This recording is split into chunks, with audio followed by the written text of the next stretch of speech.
การสบายดีFCทุกท่านนะพบสองลังประยุกต์นี่พบกันยังพบเสาเนาะเปิดลงมากำลังห้องงานบนห้องเฮ็ดงานพี่เนาะจะซื้อไม่มีหมดไม่ตรงหน้าก็จะเกี่ยวเขาแล้วพี่น้องก็จะกระดูดอากาศลมเย็นเสียหนาวๆนะพี่น้องนี่แดดออกตอนนี้ก็6 โมงกว่า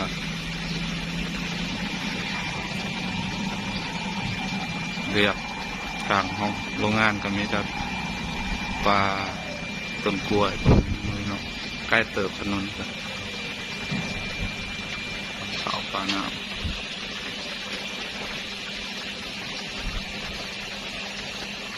ลมวอยๆพี่น้องยามหนาว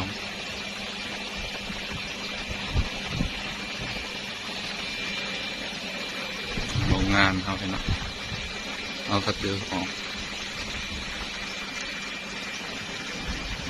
งาน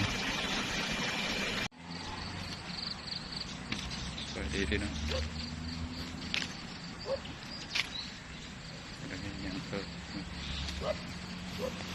ซอยกับปลากล้วยปลาหยาพี่น้อง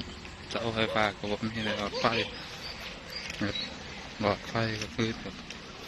ขั้นคำมาละมือเลยพี่น้องซอยกับมันไม่มีไฟมีอย่างเลย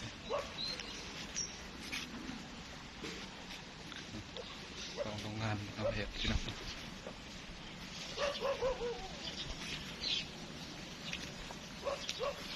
ข้างก็จะมีแต่ต้นกล้วยสุดซอยพี่น้องมีแต่ต้นกล้วยต้นดูมาชมคินมายังมีเบิร์ด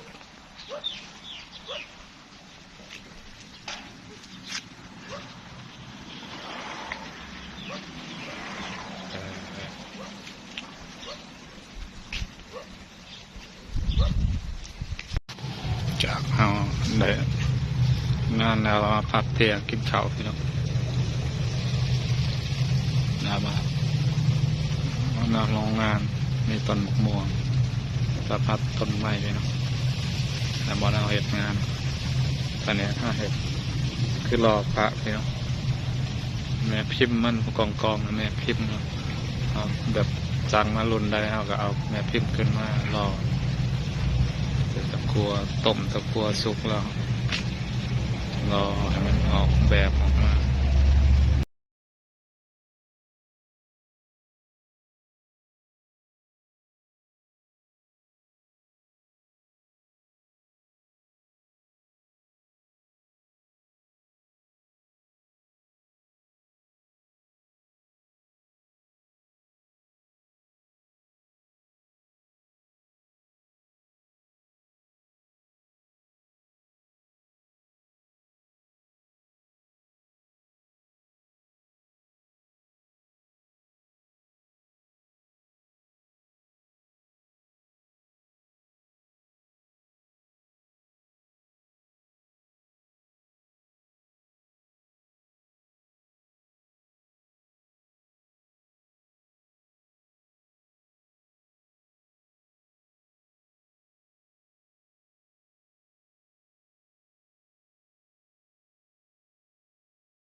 บรรยากาศพี่น้อง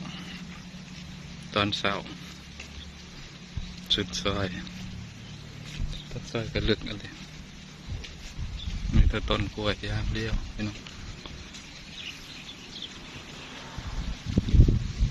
อย่างเดียวซอยช่วงพอเขาจะเอามาเก็บผักเก็บเนี่ยเป็นปลาไหม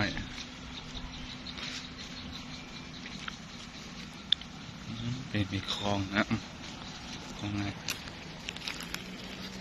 เคยมาเอาลองยังมาเบิ่งมันมี นี่แต่ปลูกปลาใหม่ปลาพื้นพี่น้องตรงนี้ทางออกหน้าปากซอย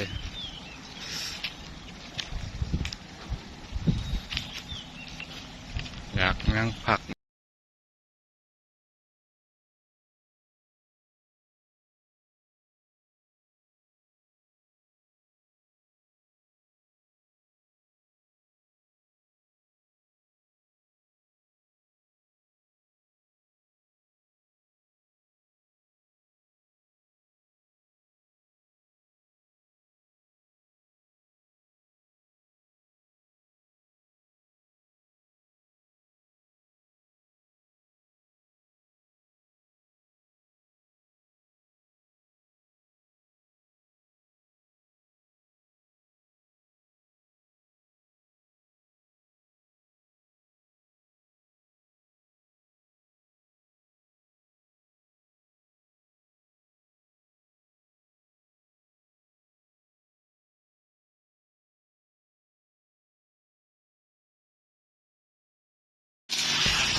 ได้เวลาพี่น้อง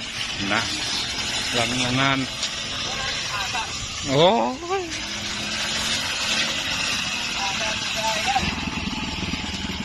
ตอนเย็นๆพี่น้องตัดอันออกมาบวบเล่าซะพักได้เวลาพัก1 ชั่วโมงพี่น้องได้เวลาว่าตัดหญ้าพี่น้อง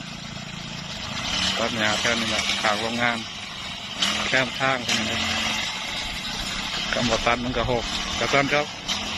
เขาก็ใส่ยาคาหญ้าพี่น้องเขาฉีดยาคาหญ้า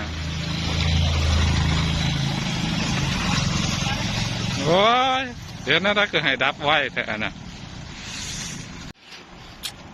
บรรยากาศเย็นพี่น้องหลังจากตัดหญ้าแล้วพักเลยพัก1 ชั่วโมงไปเข้างานต่ออีกพี่น้อง6 โมงไปปักซอยสังเกตพี่น้องเลยเริ่มมืดมาแล้วไฟเขานี่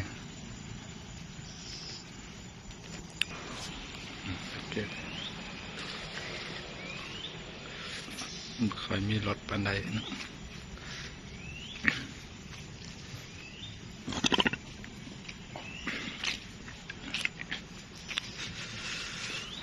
นี่แหละซอยบ้านเราอยู่สุดซอยก็มีแต่ต้นกล้วยจำจะกินกล้วยของข้าเจ้าเนาะ